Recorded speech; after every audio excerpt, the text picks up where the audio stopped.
नित्यानन्देश्वर समारम्भाम् नित्यानन्देश्वरि मध्यमाम् अस्मदाचार्यपर्यन्ताम् वन्दे गुरुपरम्पराम्.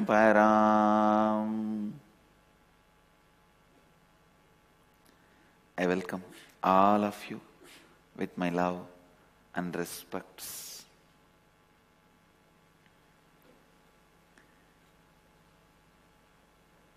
I welcome everyone who is sitting with us through Nityananda TV, Sadhana TV, RR TV and two-way video conferencing, having Nayana Diksha all over the world. And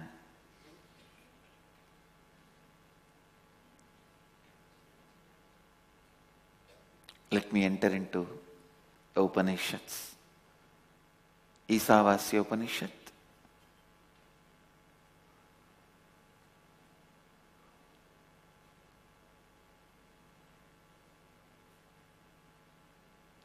The second verse.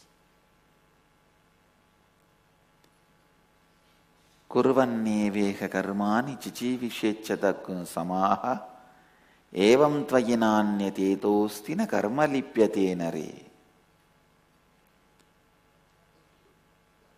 One should desire to live in this world for hundreds of years, all the while doing his deeds dispassionately as sanctioned by the scriptures. In this way, the deeds done by you shall not cling to you. There is no other way by which a man can free himself from the bondage created by the deeds. Listen.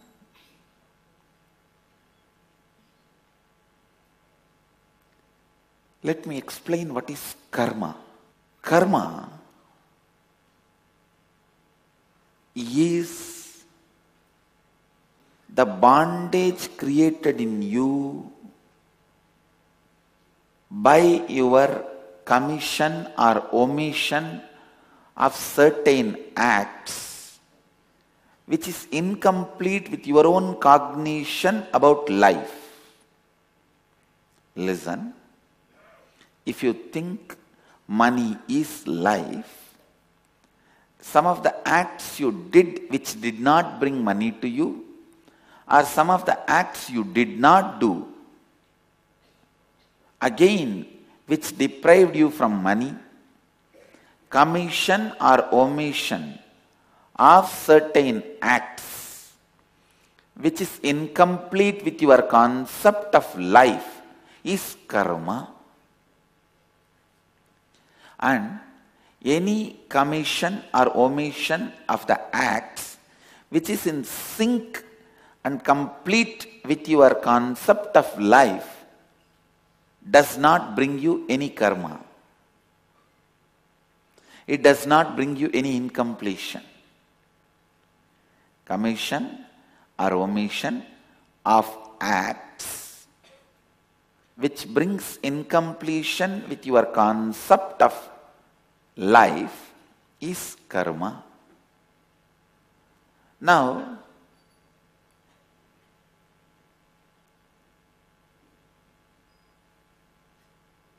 how will you liberate yourself from this karma? Free yourself from this karma? I tell you, when you decide for life, when your core decides for life, automatically your laziness disappears, your boredom disappears. Again and again and again, tirelessly standing up, tirelessly standing up. Listen, tirelessly standing up. Listen, tirelessly standing up again and again. Kuruvan nevega karmani Jijivishechadagu samaha, deciding to live again and again, tirelessly standing up again and again, naturally aligns all your acts into the concept of life you carry. So all your commission and omission of the acts align themselves to the idea of life you have. To the idea of life you have. So your commission and omission of acts become complete with the idea of life you have. That's all. Actually, only this one line can solve the issue, the problem, question people have. Why the bad people are so rich? Good people are so poor. Bad people are so healthy. Good people are having disease. Listen. Listen. Whether you are good or bad is going to be decided based on whether your acts are complete with your concept of life. Understand? If your concept of life is all about pleasure and money, and your acts are complete with it, you will have that. That's all. There is nobody to judge whether money is the ultimate purpose of life. Forget about that. God is not a judge. Please understand. He only sees the kind of completion you are carrying. And ultimately he doesn't even see that it is a automated mechanism as far as the functioning goes on. So listen. If he wants, he can interfere. Does not mean he goes on interfering. No. So be very clear. God is not sitting and doing some judgment, passing some judgments about you every day. Oh, this fellow, all the time running behind money. Let me punish him. No. In course of time, when you are deciding constantly for life, you yourself may realize there is something more prior. You should give more priority, more importance than money. You may evolve. Your idea about life may change. You may reinvent yourself, feeling that no, there is something little more than money. There is something in life which is little more than money. So you may start reinventing yourself. Then let your acts be complete to that new idea of you. The way you reinvented you. So understand, deciding for life again and again and again, not entertaining laziness,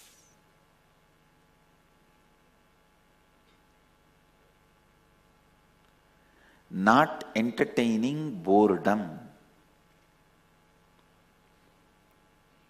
being in the space of constant excitement,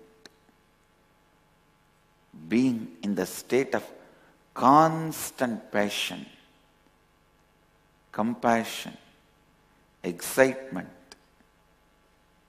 So understand, the only way to be free from karmas, the bondage created by acts, by deeds, the only way is decide for life. Decide for life.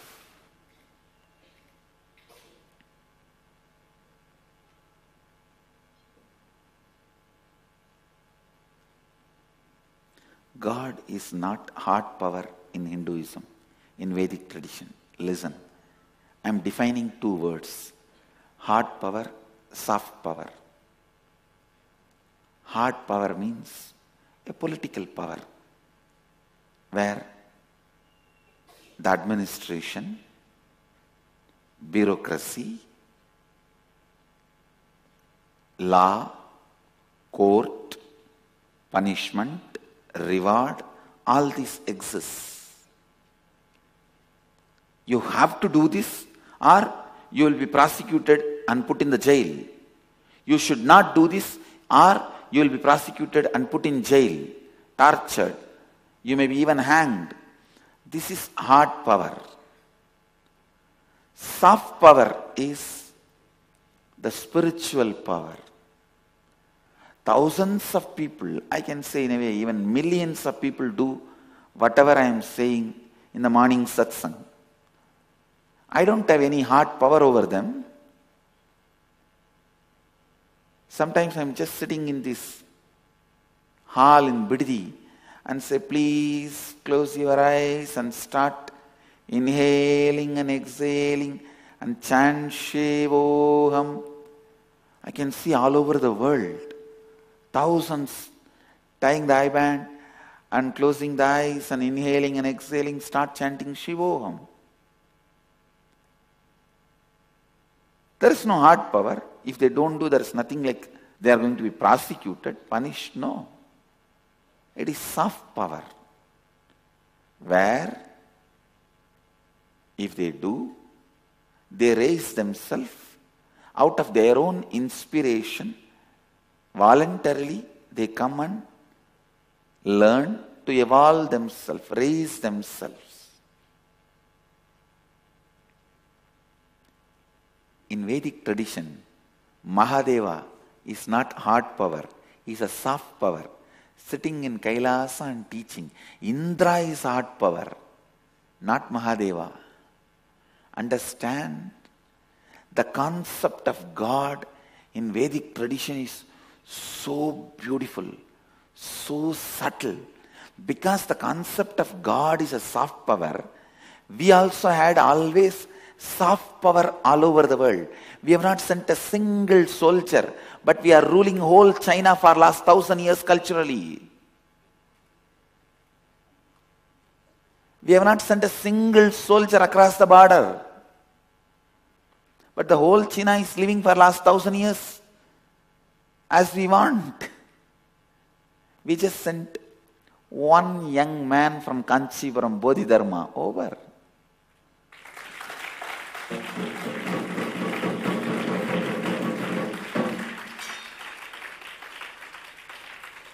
Understand, because our concept of God is a soft power, understand, even now, world's largest practiced religion is yoga. World's largest practiced religion is yoga. And it does not have any hard power. We don't have our own state. We Hindus don't have our own state. Be very clear. We don't have any hard power. We don't have our own bank. We don't have our own country. Wherever we are majority, we always declare that as a secular country. Because our religion is built on the structure of soft power, not hard power. Because we have not portrayed our gods as hard power, we always portrayed our God and believed our God as soft power. Anybody wants to play the role of God has to have only the be the center of soft power. In our society, if somebody has reached the highest ladder of the society, highest respect, he just have to retire to soft power.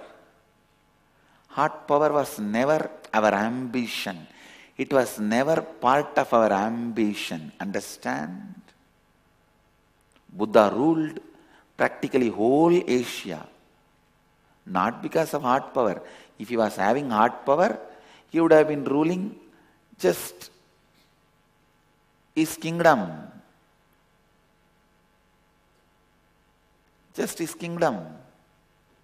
But he left that and took up the soft power and he ruled whole Asia. I tell you, Buddha was ruling a larger area than Krishna. Buddha was ruling a larger area than Rama. Buddha was ruling a larger area than even Meenakshi. Because he took on soft power, not hard power. Understand, our concept of God is never he comes and sits in a seat of a judge and there is a judgment day and all the souls come and the judgments are delivered. No. No. No hard power. It is completely soft power. And even now, largest practiced religion of the world, yoga. Understand? People may be born in many religions. Largest practicing religion being practiced every day all over the world is yoga. But never it was spread through hard power. Never it was spread through a political power. Never it was spread through political clout. Understand, we were slaves to some countries as far as hard power is concerned, and they were living what we are saying as far as soft power is concerned.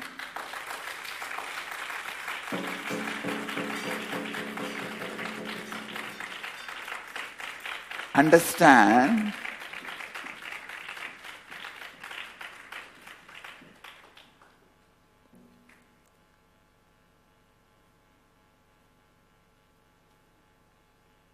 What we should do as far as the legality and political things concerned, how much tax we should pay, all that British was deciding.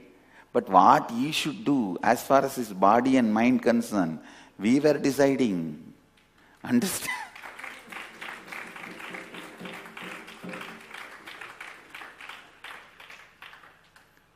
So our tradition was never dependent on hard power.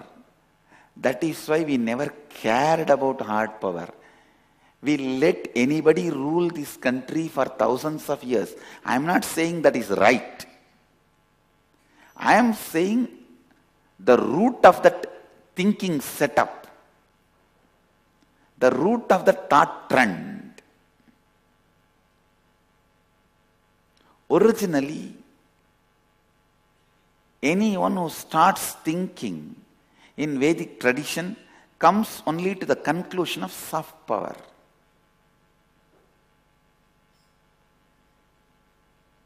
Please understand.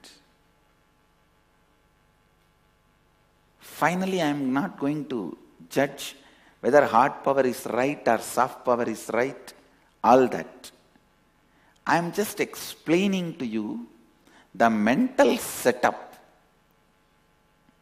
The mental setup.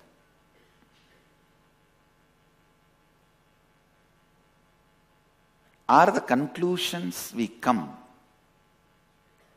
when we study Upanishads, when we dive deep into the experience of Upanishads.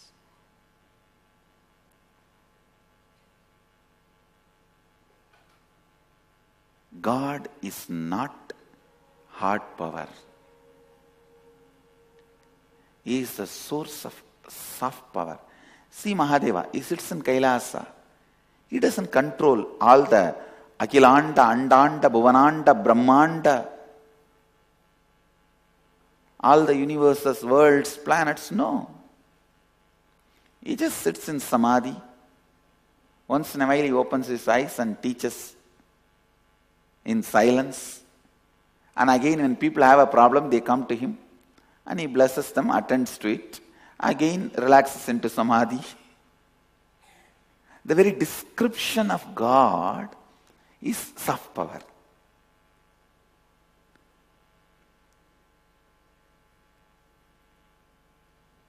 The Western religion's very description, concept of God is hard power. That is why anybody wants to play God, they have to become center of the hard power. And if I go a little deeper into it, that is why the clash between the politicians and priests always was prevalent in the West. In the East, it was always together. Understand? Always the Rajas and Rajagurus were together because they know their zones are different. Kings never felt threatened by the priests. Kings never felt threatened by the gurus. Because whether the very way of thinking and acting, the guru was settled in soft power and the king was always secured. King never, see, there are thousands of stories in India about the kings. There are tons of stories where the brother takes over the kingdom, where the son takes over the kingdom from the father, ministers take over the kingdom from father. Not a single story, guru takes over the kingdom from the king. And among the son, brother, minister, guru knows more secrets about the king and the kingdom, more information about the king and the kingdom than brothers, ministers, the army commander-in-chief and all of them. We have tons of stories where commander-in-chief suddenly imprisons the kings and takes over the kingdom. Where son imprisons own father and takes over the kingdom. Where brother imprisons father and imprisons the king and takes over the kingdom. We don't have a single reference to say Rajaguru imprisons the king and takes over the kingdom. Because we are settled with the soft power and hard power. King feels completely secured. The very thinking of the guru is all about soft power. It has nothing to do with hard power. Understand? A little understanding about this soft power and hard power will give you a lot of clarity about Vedic tradition and even about how to handle yourself. You see, if you always handle yourself with the hard power, you become insensitive to life. If you all the time think only about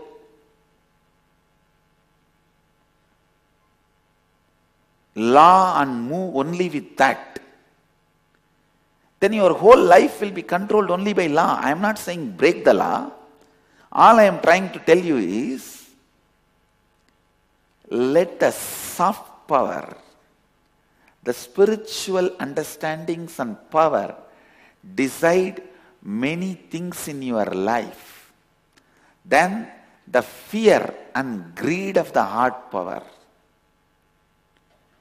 If you allow more and more the fear and greed of the hard power to decide your life, you are a slave. But the soft power is always inspiration based. It is not fear based or greed based. Today's Vakyarthas as a subject is hard power and soft power. Understand? Lot of thinking has to be done in this line. Lot of exploring has to be done in this line. There is a big difference between you don't rape somebody because of fear of law, and you don't rape somebody just because you don't want to be violent and you don't want to enter into somebody's space. You don't want to rape somebody because of law and order is hard power. You don't want to rape somebody because you don't want to enter into somebody's space, or you don't want to be violent, you don't want to be abusive into somebody's space, is soft power. Order comes by soft power, is the permanent eternal order.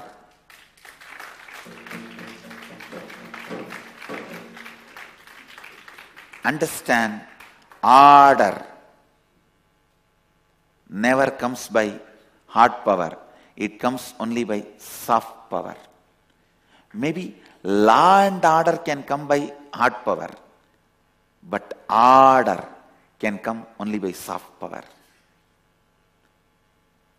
Actually, this will answer a lot of questions about what is secularism, why the concept of secularism evolved only in the Western countries, and why the concept of Western secularism is not going to suit for India. Please understand, secularism in India should be respecting all the great things from all religion, not discarding all religions. If Bhagavad Gita is introduced, if Surya Namaskar is introduced, immediately few people cry, oh, we are losing our secular fabric, secular fabric. Relax. Respecting all the religions, respecting all the spiritual traditions as unique. Now I am making a statement. Please understand. Earlier I used to make a statement, all religions are unique. Now I am reinventing myself and updating myself. All spiritual traditions are unique. All spiritual components of religions are unique. I am no more attesting all religions. All spiritual components of religions are unique, and they should all be respected as sacred. Respecting all the spiritual components. And if you come and tell me, no, my religion itself should be respected, why are you separating spiritual component and religion? In my religion, spiritual component is very less. What can I do for that? It's up to you. One good thing with Vedic tradition is, the whole Vedic tradition, whole religion is spiritual component.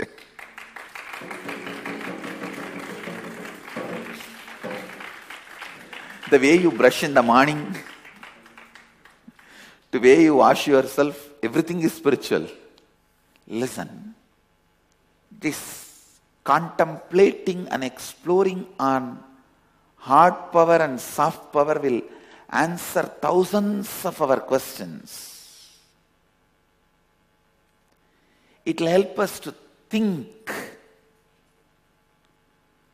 thousands and thousands of understandings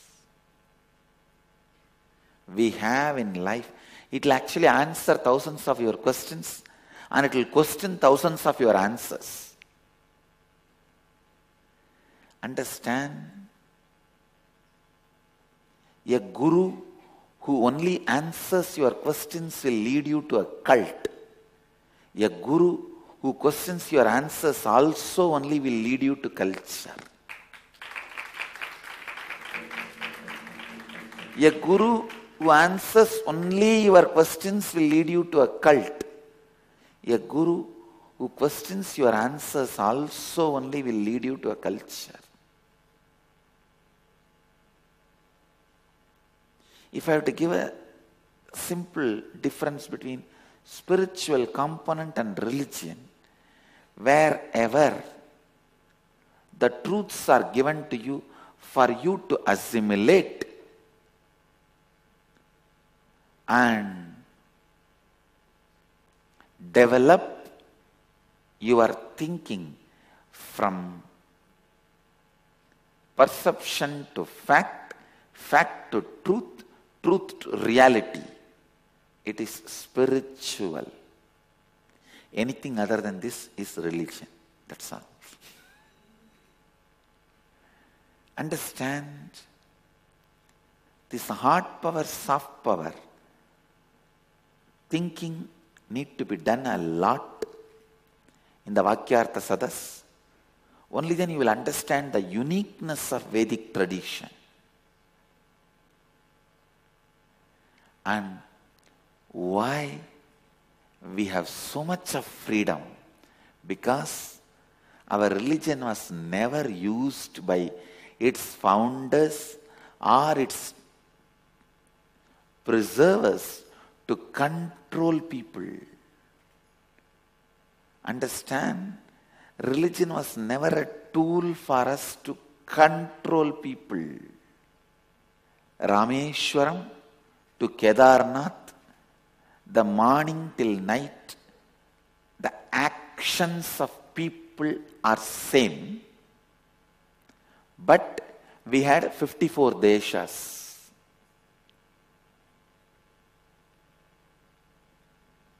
Even a great personalities like Shankaracharya never bothered to create the whole land under which his influence prevailed as a one country. Actually, Shankaracharya, if he wants, he could have done it.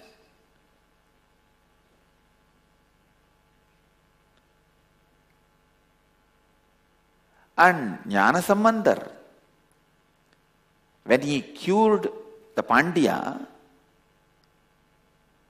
offered the whole kingdom at the feet of Jnanasambandar. Jnanasambandar is from Chola kingdom. He could have just said, all right, and Jnanasambandar, actually the Pandya's wife is a daughter of Chola. Actually the Chola's daughter was married to Pandya. Jnanasambandar could have said, come on, after all, queen is from my kingdom. Let both kingdom be merged together and I will be Rajaguru for whole. He could have said it. He did not. Because the whole Chola kingdom was at the feet of Jnanasambandar.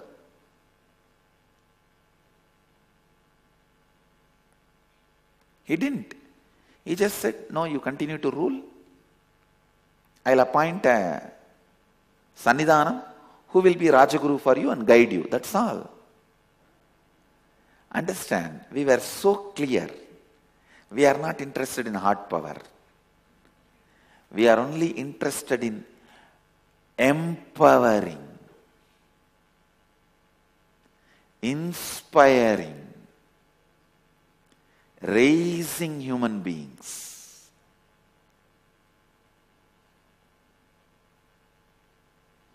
Even in my wildest dreams, I can't imagine myself handling hard power.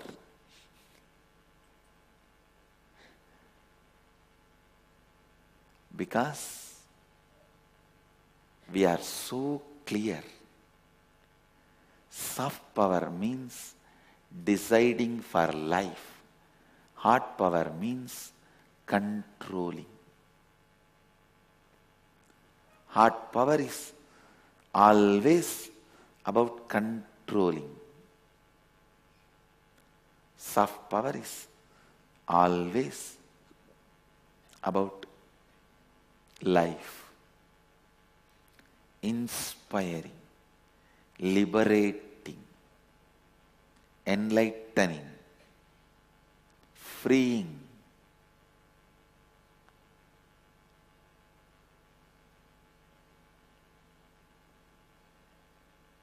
The concept of God, society believes, is very important.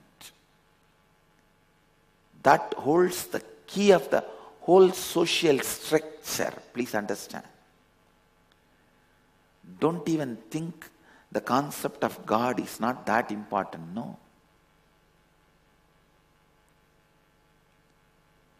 One atheist fellow came and told me, hey, what is this?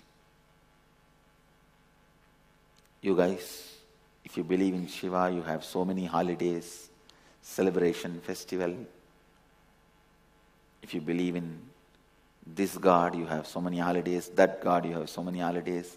You have so much of festival. If you believe in Vishnu, you have so many festivals. If you believe in Ganesha, you have so many festivals. The atheists don't have any day to celebrate. I said, why? Who said? There's one important day dedicated to April 1st. Celebrate it.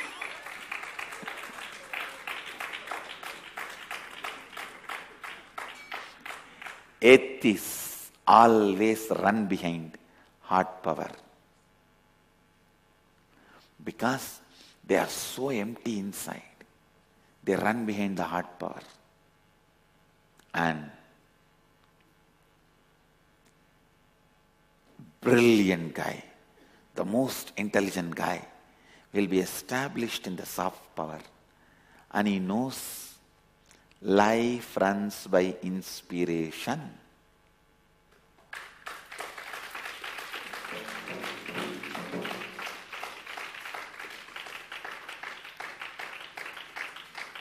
Life runs by inspiration. Life runs by inspiration.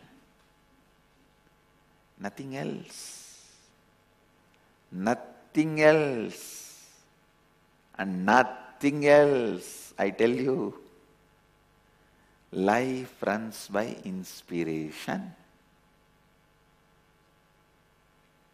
You may say, oh, we allowed politically ourselves to be slaves and ruled by others. So many things you can say. But I tell you, we are and we were, we will be the most stable society. Even after so much of attack. Because we know the technology of soft power.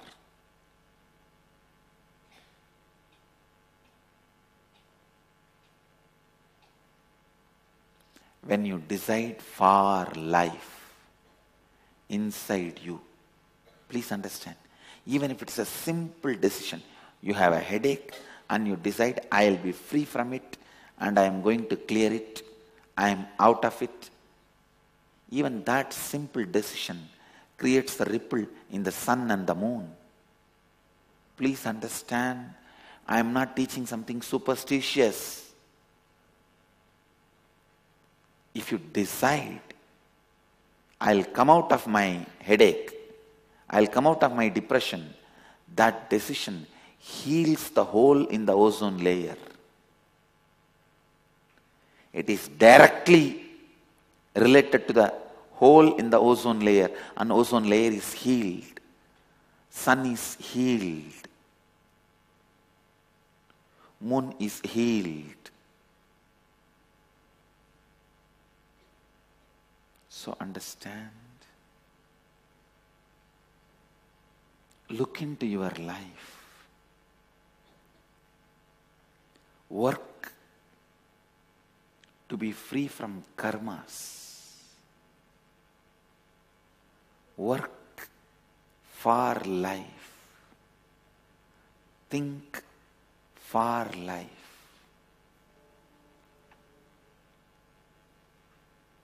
Be into life, for life. Kurvanneveka karmani jijivishet chadagun samaha evam tvayinanyate tosti na karma lipyate nare.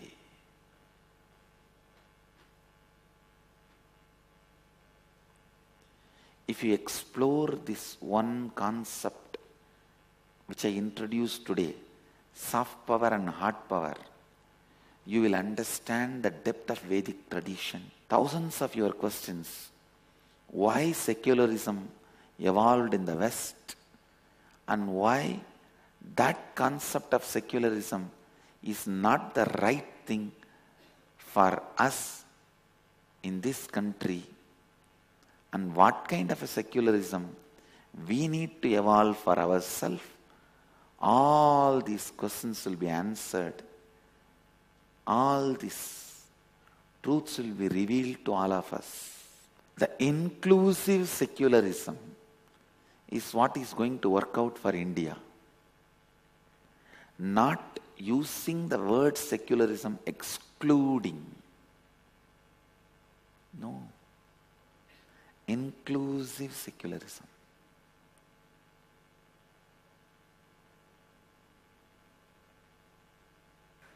So with this, I bless you all. Let you all radiate with integrity, authenticity, responsibility, enriching, causing, living Advaita, eternal bliss, Nityananda. Thank you. Be blissful.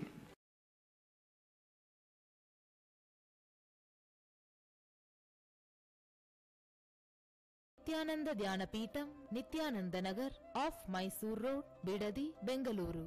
Phone 08027279999, www.nityananda.org, www.youtube.com/Life Bliss Foundation.